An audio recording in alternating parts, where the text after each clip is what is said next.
Have you ever been told to just tough out hot flashes, mood swings, or brain fog because menopause is natural?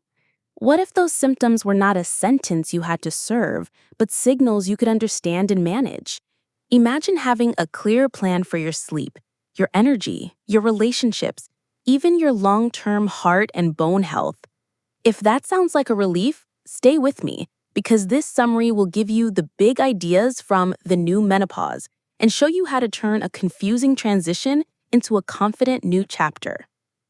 The New Menopause is written by Mary Claire Haver, a board-certified OBGYN and a leading voice in midlife women's health.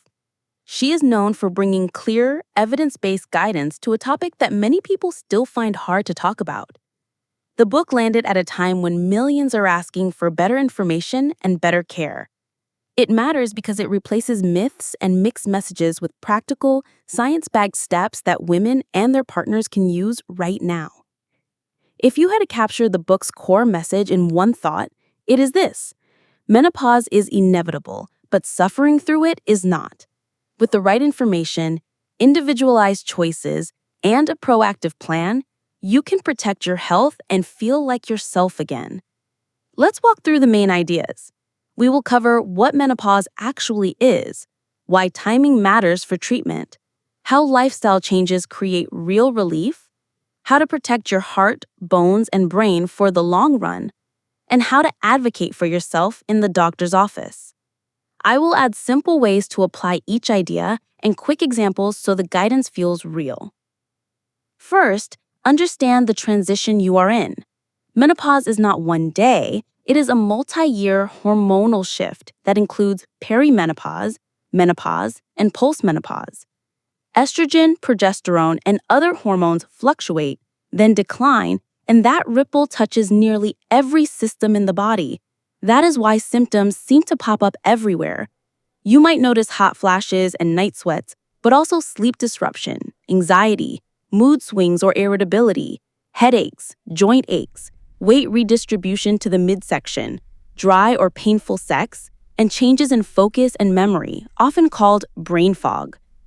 Think of estrogen as a master regulator.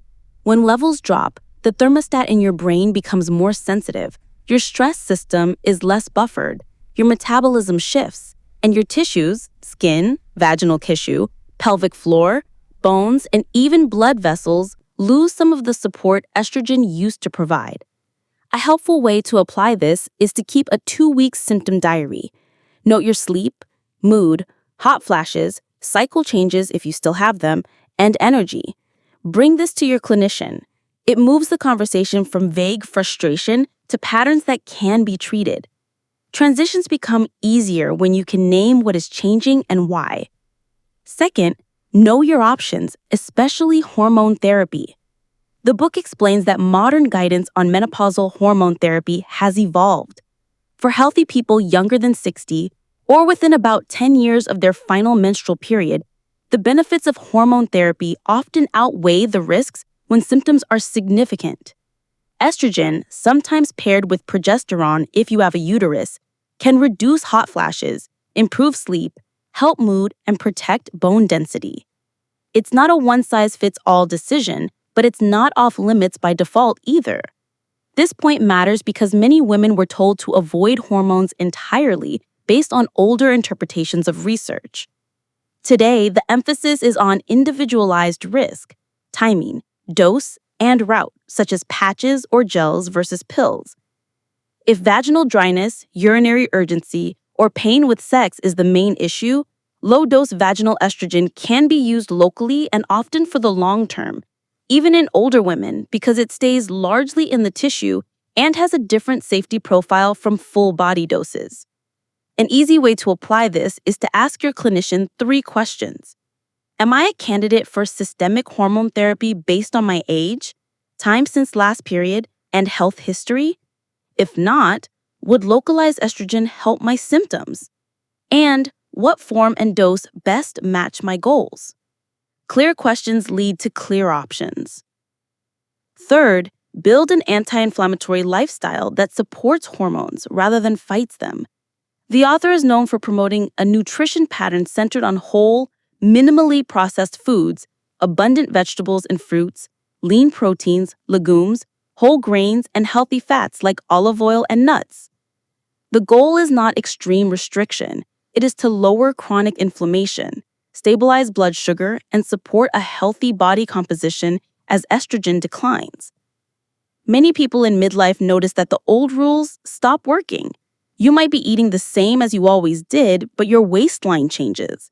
That's not a character flaw, it's physiology. The fix is not punishment. It's a shift toward fiber-rich foods, adequate protein to preserve muscle, and a more intentional pattern of eating. A simple way to apply this is 1 plate, 1 swap, 1 walk. For 1 plate daily, fill half with non-starchy vegetables, a quarter with a lean protein, and a quarter with complex carbs. For 1 swap, trade a refined snack for a handful of nuts or yogurt. For 1 walk, move for 10 minutes after your largest meal to blunt blood sugar spikes. Those small steps stack up and improve how you feel within weeks.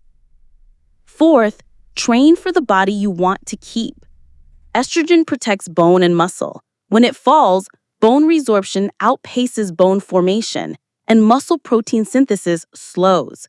That is why strength training is non-negotiable in midlife. You're not just exercising to burn calories, you're signaling to your bones and muscles to stay.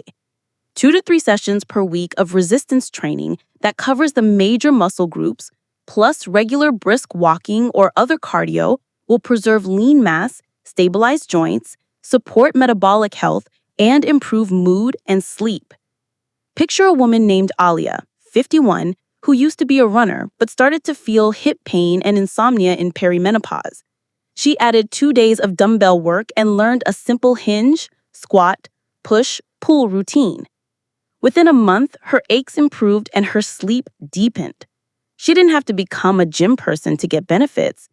To apply this, schedule 2 30-minute resistance sessions into your week before anything else. Treat them like medical appointments. Your future self will thank you. Fifth, protect your heart and brain. After menopause, the risk of cardiovascular disease increases partially due to changes in cholesterol, insulin sensitivity, and vascular health. Sleep disruptions and chronic stress intensify this. The book encourages a proactive checkup strategy. Know your blood pressure, fasting glucose or A1C, lipid panel, waist circumference, and family history. If you're within the safe window and an appropriate candidate, hormone therapy can support symptoms and may offer cardiovascular benefits for some. If hormones are not right for you, lifestyle steps still move the needle. Consistent sleep, strength training, walking, stress reduction, and nutrition are powerful.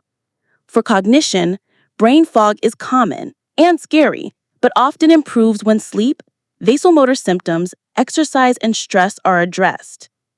If you're losing words or forgetting errands, start by taming night sweats and improving sleep. Many women find their focus returns when they're no longer jolted awake every night. A simple application: set a regular sleep window, cool your bedroom, limit alcohol, and consider talking to your clinician about treatments that reduce night sweats. Fewer awakenings means better memory the next day. Sixth, address genitourinary symptoms directly, not silently. Vaginal dryness, burning, recurrent urinary tract infections, or pain with sex are not inevitable punishments of aging. They are signs of a condition driven by low estrogen in the genital and urinary tissues. The book highlights localized estrogen as a gold standard therapy for these symptoms, often alongside moisturizers, lubricants, and sometimes pelvic floor physical therapy. Consider a woman named May. Intercourse became painful, and she began avoiding intimacy, which created distance in her relationship. With a clinician's guidance, she started a low-dose vaginal estrogen and saw a pelvic floor therapist. Within weeks, comfort returned, UTIs decreased, and her confidence rose. To apply this, buy a high-quality, water or silicone-based lubricant, start a regular vaginal moisturizer if dryness is daily, and ask your clinician about localized estrogen. If leakage or pelvic heaviness is part of your story, consider an evaluation with a pelvic floor therapist who can teach you strategies to relax overactive muscles, strengthen weak ones, and improve coordination. Seventh, reduce the friction of stress and build daily resilience. When estrogen falls, your stress system becomes more reactive. Cortisol can spike more easily, worsening sleep and hot flashes, and magnifying anxiety. The book encourages a practical, not perfect approach to stress. 2 minutes of slow breathing 3 times daily can tighten the gap between stimulus and response. Sunlight in the morning anchors your body clock. Walking with a friend blends movement, connection, and mood support. One easy way to apply this is the 3x3 calming plan. 3 minutes of nasal breathing in the morning, 3 minutes of light stretching in the afternoon, and 3 minutes of device-free quiet before bed. Think of it as oiling the hinges of your nervous system so it moves smoothly instead of squeaking all day. Eighth, supplements and tests deserve a clear-eyed filter. The book argues for spending your effort and money first on proven interventions, then filling targeted gaps. Magnesium glycinate can support sleep and muscle relaxation for some. Omega-3s may help if your dietary intake is low. Vitamin D and calcium matter for bone health, especially when intake is inadequate. But expensive testing panels without clear use cases often lead to confusion rather than clarity. A simple way to apply this is a short checklist. Do I have a deficiency or low intake that a supplement can reasonably fix? Will I feel and measure a change in 8 to 12 weeks? If the answer is unclear, invest in food, muscle, sleep, and stress first. Those return dividends every time. Ninth, bring your partner or a trusted friend into the loop. Menopause reshapes intimacy, energy, and even your sense of self. It is easier when the people close to you understand what is happening. Share that brain fog is not a character flaw, that painful sex has a treatment, that sleep disruption exaggerates irritability, and that you're working a plan. Ask for precise support. Maybe you need an hour for exercise without guilt, or help making the bedroom cooler and darker. Connection lowers stress and makes every other strategy easier to sustain. Finally, become your own best advocate in the healthcare system. The book emphasizes preparation and self-advocacy. Go to appointments with your symptom diary and a clear goal. If you hear dismissal or outdated advice like, "This is just how it is," seek a second opinion. Ask about the full menu of options, not just over-the-counter remedies. If you are told no to an option, request the specific reason based on your history and the evidence. You deserve a plan that fits your body, your risks, and your values. An easy application is the one-page visit plan. Write the top 3 symptoms affecting your life, the one outcome you want most, and the questions you will ask. A focused visit is far more likely to end with a clear path forward. Let's pull this together with a quick recap. Menopause is a hormonal transition with wide effects, but you have tools. Understand your stage and map your symptoms. Consider hormone therapy if you are a candidate, especially within the recommended timing window, and ask about localized estrogen for vaginal and urinary symptoms. Build an anti-inflammatory lifestyle with real food, fiber, adequate protein, and steady movement. Strength train to protect bone and muscle. Guard your sleep and manage stress to improve mood, memory, and hot flashes. Get proactive about heart and brain health with regular checks and daily habits. Bring in pelvic floor therapy when needed. Choose supplements for clear reasons, not hype. Involve your partner and prepare for every medical visit with questions and goals. Most importantly, remember that relief is not luck. It is a plan you can start today. If this summary sparked some hope, consider reading The New Menopause for the full story and the nuanced details that fit your situation. And if you're curious about the next step, explore topics like strength training for midlife, sleep tools that actually work, or real talk about intimacy and pelvic health.